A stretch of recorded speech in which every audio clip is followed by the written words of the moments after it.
All right, guys. Today's Thursday, and had a bit of an issue with Betty White yesterday. Any of you guys that run the older trucks, you know, you get out in a job and you have a great day. You know, everything goes just like it should. I got done. I was about 50 miles from my house, and at the end of the day, it started warming up. I mean, it was like 55 degrees or something like that. I get in the truck and I'm coming home, and man, the truck just wanted to run. I'm serious. It was like a dragster. I mean, throttle response. And I'm coming down the road, and now I'm not beating the truck. Just running it, you know. I'm running like 55, 57 miles an hour, somewhere in there, because I was in a 55 mile an hour zone. And I turn off one road onto another road, and the roads in Pennsylvania, you know, where I live at, the only flat land you have is in the valleys between the mountains. And so everything's rolling hills, turns, and the truck's just getting it. I mean, I'd roll up onto the top of the hill, into the turn, leave off the throttle, let her roll down the other side, back onto it, lay into the next hill, and it was running great. So I come up to this section. I'm like 16 miles from my house. I got a 4-mile hill I gotta climb, and then 4 miles down the other side, and then I don't know if it's like 16 miles, but then it's like another 5 miles from the bottom of that hill, 6 miles to get to my house. So I'm on this flat section. It's about a 1/4 mile run at the bottom of the mountain, and I get on it, and she's pulling, and right at the base of the mountain, it farted. I mean, it backfired, and I thought, what the hell? And instantly, come right back to life. So I pull the hill, pull the mountain, no problem. I mean, it's not the fastest truck in the world going up the mountain. Chugged it up the mountain, I'm coming down the other side, I make it like a mile down the other side. And I'm on a straightaway, and I'm doing like 52 miles an hour, not on the gas, I'm pumping the brakes. And something changed in it. I mean, I run real short exhaust. I mean, real short. Just past the cab, turn downs, with glass backs on. So I make my truck breathe. It's got dual 2.5 inch and turn downs. So as soon as there was a little bit of engine difference in it, I felt it in the floor. Well, what the hell? And rolled down to the bottom of the mountain, turned off on a side road, get to the stop sign. I go to pull out. I thought, man, I'm running on 7 cylinders. So, first thing in my mind is, man, I dropped a valve. Figured I'd burn a valve. But I'm thinking, I'm on the downhill side, I'm coasting it. What the hell would cause that?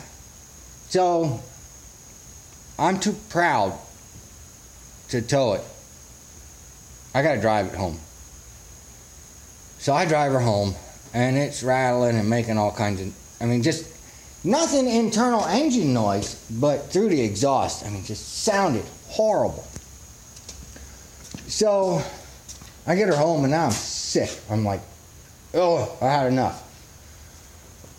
So I go in the house, set my ass down in the recliner, and I'm like, no, I'm done.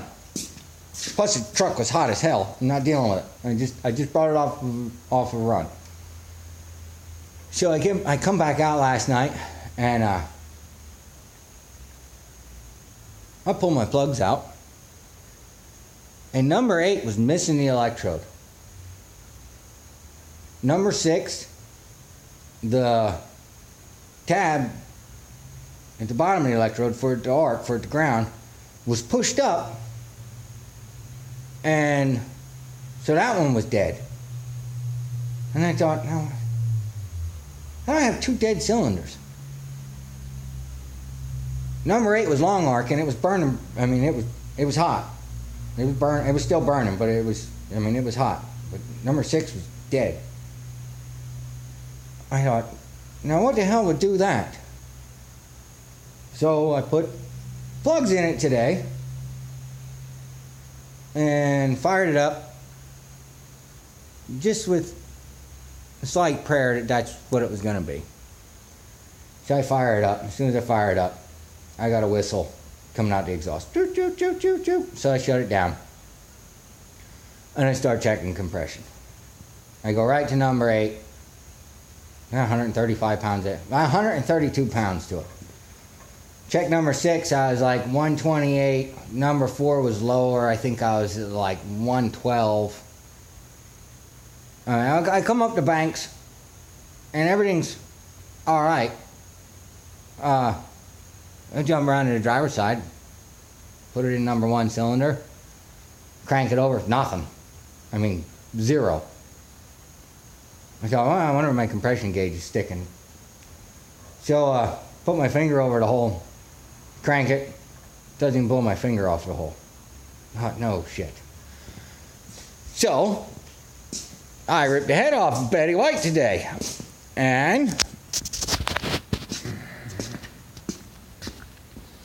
I had a bad exhaust valve.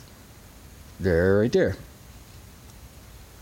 I have to find the valve for you because I've been on the phone and running all over the place like an idiot. So right here's the valve. My garage is a mess. I'm that busy right now, and I can't believe she went down on me. But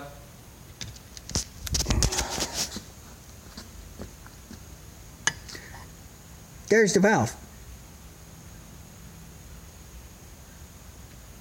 And it broke off. And of course I drove it like another 6 miles when it broke off, so there's all kinds of carbon deposits and all kinds of shit burned to it. But she broke off. And the good thing is when it broke off, it spit it right out the exhaust. Never touched the piston, never touched the head. So I gotta put a $40 valve in it. That's an expensive little valve. A $40 valve. And a head gasket on it. Put her all back together. So I probably won't have that valve until Monday. And I am swamped with work right now. But everybody hopefully is going to work with me. That I can push the jobs back. If not, they're going to have to go somewhere else. And it's unfortunate. But those things happen. Everybody else breaks down, so why shouldn't a mechanic break down every now and then? But yeah, Betty White let me down. And I'm telling you, she was running. She was. And I wasn't beating the piss out of it. Like my wife says. I can't say it. She says about, old people feel great before they die. Well, my truck was feeling good right before it died, apparently. So, no, it sucks. But that's where we're at right now in MLH Repairs. So, I'll get her back together. Hopefully I can have everything. If I can't get it tomorrow, hopefully I have everything by Monday. Because I gotta get back out on the road. I gotta be on the road Tuesday. At least by Wednesday I gotta be out on the road. I can't down people that long. So, alright everybody. You have a good day. Enjoy the weekend. See you.